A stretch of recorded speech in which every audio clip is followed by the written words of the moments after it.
हर हर महादेव मित्रों, आप सभी का स्वागत है आपके अपने चैनल पौराणिक कहानियां में। हमारे हिंदू धर्म में बहुत से त्योहार की अलग अलग विशेषताएं हैं, जैसा कि रक्षाबंधन का त्योहार जो कि हर साल श्रावण मास की पूर्णिमा के दिन मनाया जाता है। आज की वीडियो में हम आपको रक्षाबंधन से जुड़ी कुछ अनोखी और अद्भुत कहानियों को सुनाएंगे, जिनके बारे में आपने शायद ही कभी सुना होगा। इसलिए इस वीडियो को एंड तक जरूर देखें और अगर आप महादेव के भक्त हैं तो कमेंट में हर हर महादेव जरूर लिखें। तो आइए चलते हैं, आज की पावन कथा का शुभारंभ करते हैं। पौराणिक कथाओं के अनुसार भगवान गणेश के 2 पुत्रों के साथ एक पुत्री भी थी, जिनका नाम माँ संतोषी था।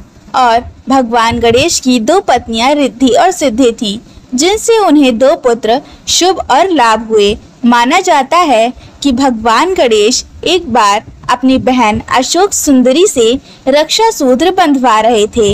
इसी दौरान उनके दोनों पुत्र शुभ और लाभ वहीं पर खेल रहे थे। उन्होंने अपनी बुआ को पिता गणेश जी की कलाई पर धागा बांधते देखा तो उन्होंने इसका रहस्य पूछा। इस पर गणेश जी ने उन्हें रक्षाबंधन का महत्व बताया और कथा भी सुनाई। तब गणेश जी के पुत्रों ने कहा कि हमें हमारी बहन भी चाहिए, वह क्यों नहीं है। ऐसा कहकर दोनों बालकों ने बहन की मांग की। तब गणेश जी ने उनकी जिद को एक संकेत समझा और संसार के कल्याण के लिए जिस शक्ति के अवतरण की आवश्यकता थी उसका आह्वान किया। देवी दुर्गा की कृपा से एक कन्या वहां प्रकट हुई। उन्होंने गणेश जी को पिता कहा और अपने प्रकट होने का कारण पूछा। गणेश जी ने कहा, आज से आप मेरी पुत्री हैं और आपके प्रकट होने से मेरे पुत्रों को बहुत संतोष हुआ, इसलिए जगत में आप संतोषी माता के नाम से जानी जाएंगी। गणेश जी की पुत्री माता संतोषी ने अपने भाइयों को राखी बांधी और तब से वह संसार को सुख संपदा का वरदान दे रही हैं। इसलिए कई जगहों पर रक्षाबंधन के दिन माता संतोषी की पूजा होती है।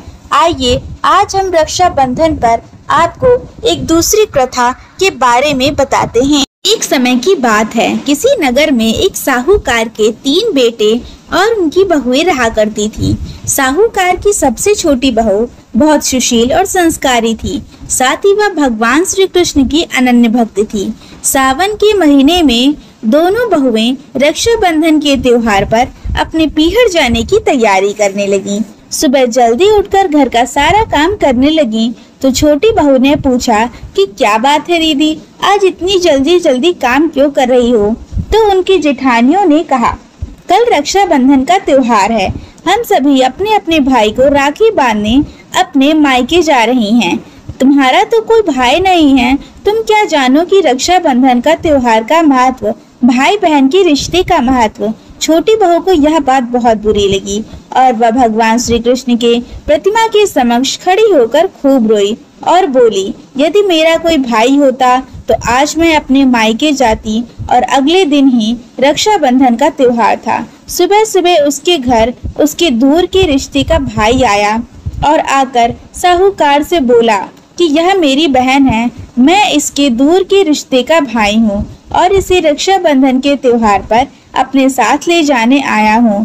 तब साहूकार का बेटा बोला कि उसका कोई भाई नहीं है, तुम कौन हो।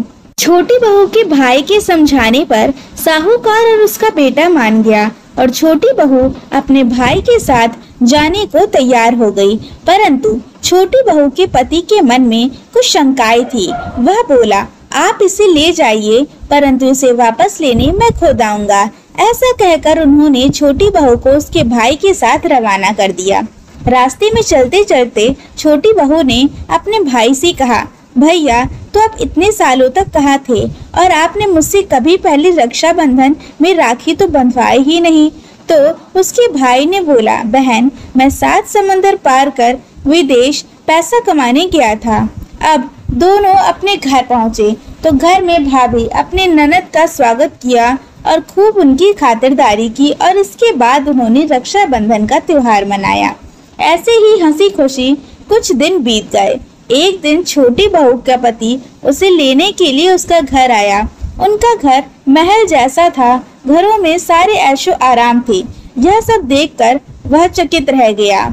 छोटी बहू की भैया और भाभी ने उनके पति का खूब स्वागत किया। अगले दिन सुबह सुबह उनकी भैया और भाभी ने उसे घर के लिए रवाना किया। विदा करते समय उसे खूब सोना चांदी, हीरे जवाहरात आदि दिए कि थोड़ी देर जाने पर छोटी बहू का पति बोला, अरे मैं गलती से अपना कुर्ता वहीं भूल आया हूँ।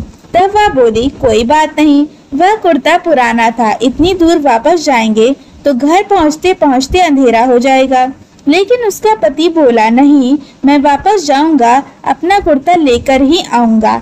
ऐसा कहकर वह दोनों उसके भाई के लिए फिर से उसी के घर की तरफ रवाना हुए।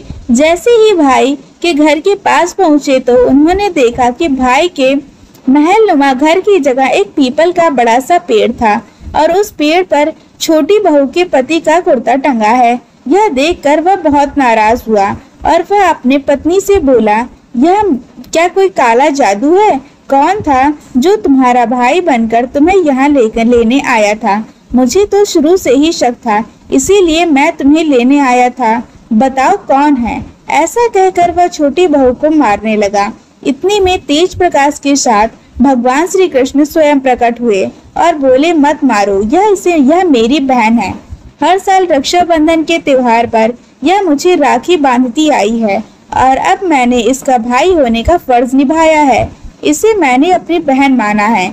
छोटी बहू और उसका पति हाथ जोड़कर श्री कृष्ण के चरणों में गिर गए। तो दोस्तों, आपको आज की कहानी कैसी लगी हमें कमेंट बॉक्स में जरूर बताइएगा। और अगर कथा सुनाते वक्त मुझसे कोई त्रुटि हुई होगी तो इसके लिए मुझे क्षमा करिएगा। और अगर आपको कहानी पसंद आई हो तो वीडियो को लाइक, शेयर और सब्सक्राइब जरूर करें। और आप सभी को रक्षाबंधन की हार्दिक शुभकामनाएं। हर हर महादेव।